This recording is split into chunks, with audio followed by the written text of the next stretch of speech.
ಅಂದರೆ ಹಳ್ಳಿ ಅಧಿಕಾರನ ಕಿತ್ಕೊಳ್ಳೋದು, ದಿಲ್ಲಿನಲ್ಲಿ ಇಟ್ಕೊಳ್ಳೋದು. ಗ್ರಾಮೀಣ ಕಾರ್ಮಿಕರು, ಸಣ್ಣ ರೈತರು ತಮ್ಮ ಬದುಕನ್ನು ಈ ಕಾಯ್ದೆ ಮೂಲಕ 100 ದಿನಗಳು ಒಂದು ವರ್ಷದಲ್ಲಿ ಕೆಲಸ ಕೊಡಬೇಕಾಗಿತ್ತು. ಮಿನಿಮಮ್ 100 ದಿನ ಕೊಡಬೇಕು ಕೆಲಸನ. ಅವ್ರು ಎಲ್ಲಿ ವಾಸ ಮಾಡ್ತಾರೆ ಅಲ್ಲೇ. ಈಗ ಸೆಕ್ಷನ್ ಇದ್ರ ಪ್ರಕಾರ G Ram G VBG Ram G ಕಾಯ್ದೆ ಪ್ರಕಾರ ಅದರಲ್ಲಿ ಸೆಕ್ಷನ್ 5(1) ಬಜೆಟ್ನಲ್ಲಿ ಎಲ್ಲಿ ನೋಟಿಫೈ ಮಾಡ್ತಾರೆ ಅಲ್ಲಿ ಕೊಡಬೇಕು ಕೆಲಸನ. ಮೊದಲಿದ್ದದ್ದು ಕಾಯ್ದೆನಲ್ಲಿ ಅವ್ರು ಇದ್ದಂಥ ಜಾಗದಲ್ಲೇ ಕೊಡ್ತಾ ಇದ್ದದ್ದು. ಎಲ್ಲ ಪಂಚಾಯತಿನಲ್ಲಿ ಅವ್ರ ಊರುಗಳಲ್ಲೇ ಕೊಡ್ತಾ ಇದ್ದದ್ದು. ಈಗ ನೋಟಿಫೈ ಮಾಡ್ತಾರೆ ಕೇಂದ್ರ ಸರ್ಕಾರ ಹೊಸ ಕಾಯ್ದೆ ಪ್ರಕಾರ. ಅದನ್ನ ಈಗ ಈ ಕಾಯ್ದೆ ಪ್ರಕಾರ ಕಿತ್ಕೊಳ್ತಾ ಇದ್ದಾರೆ.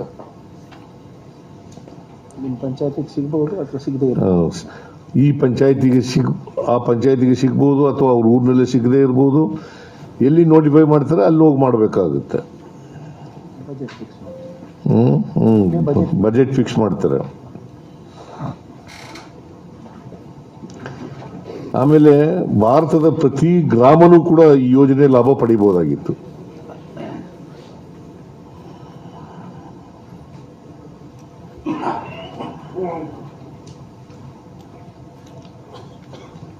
ಈಗ ಅದಿಲ್ಲ, ಈ ಕಾಯ್ದೆ ಪ್ರಕಾರ ಅದಿಲ್ಲ.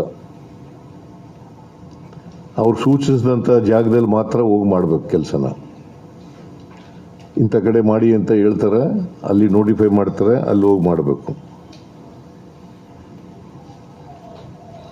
ಆಮೇಲೆ ಇಡೀ ವರ್ಷ ಸಿಕ್ತಿತ್ತು.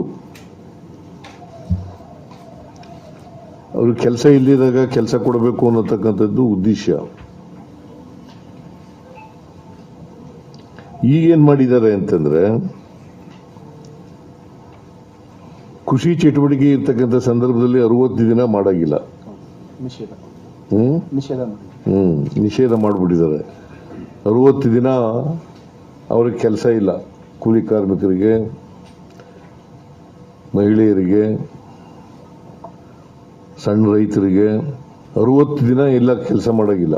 ಆಮೇಲೆ ಬೆಲೆ ಏರಿಕೆ ಆದರೆ ವೇಜಸ್ನ ಸರಿದೂಗಿಸ್ತಕ್ಕಂಥ ಕೆಲಸ ಮಾಡ್ತಾ ಇದ್ರು. ಬೆಲೆ ಏರಿಕೆ ಇನ್ಫ್ಲೇಷನ್ ತಕ್ಕಂಗೆ ಅವ್ರದ್ದು ವೇತನ. ಹೌದು, ಇನ್ಫ್ಲೇಷನ್ ತಕ್ಕಂತೆ ವೇತನ ಇರ್ತಿತ್ತು. ಒಂದು ವೇಳೆ ಪಂಚಾಯತಿ ಕೊಡದೆ ಹೋದ್ರೆ ಆ ಪಂಚಾಯತಿನಲ್ಲಿ ಕೆಲಸ ಸಿಗೋದಿಲ್ಲ.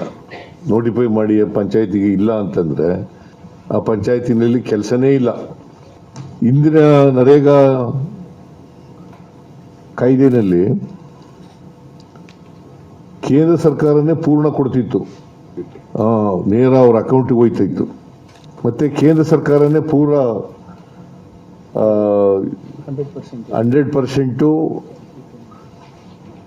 ಕೇಂದ್ರ ಸರ್ಕಾರನೇ ಭರಿಸ್ತಾ ಇತ್ತು. ಈಗೇನ್ ಮಾಡಿದ್ದಾರೆ ಅಂತಂದ್ರೆ, ಕೇಂದ್ರ ಸರ್ಕಾರ 60%,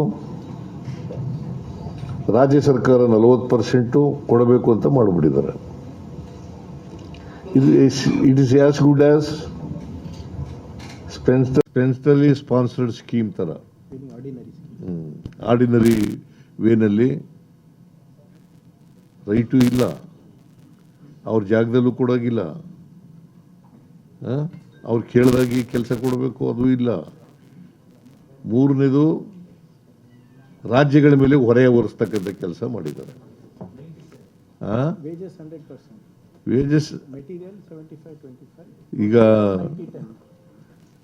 60% ಕೇಂದ್ರ ಸರ್ಕಾರ, 40% ರಾಜ್ಯ ಸರ್ಕಾರ.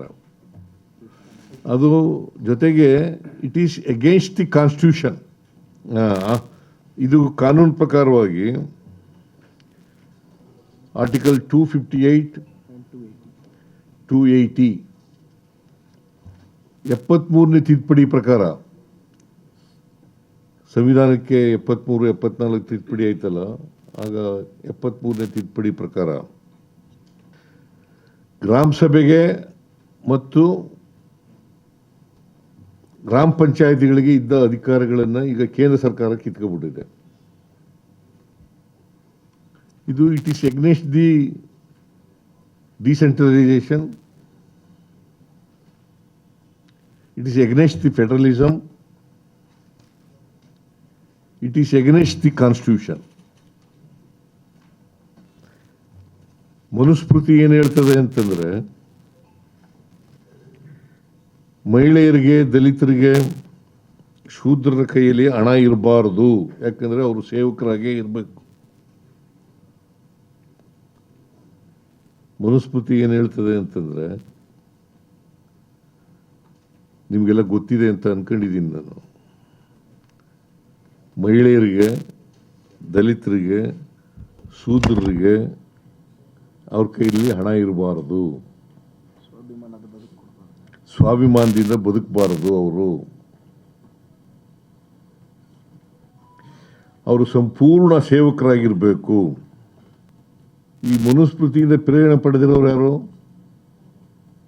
RSS. ಅವರು ಮಾರ್ಗದರ್ಶಕರು, BJP ಸರ್ಕಾರಕ್ಕೆ ಮಾರ್ಗದರ್ಶಕರು ಅವರು. ಅಂದರೆ ಹಳ್ಳಿ ಅಧಿಕಾರನ ಕಿತ್ಕೊಳ್ಳೋದು, ದಿಲ್ಲಿನಲ್ಲಿ ಇಟ್ಕೊಳ್ಳೋದು.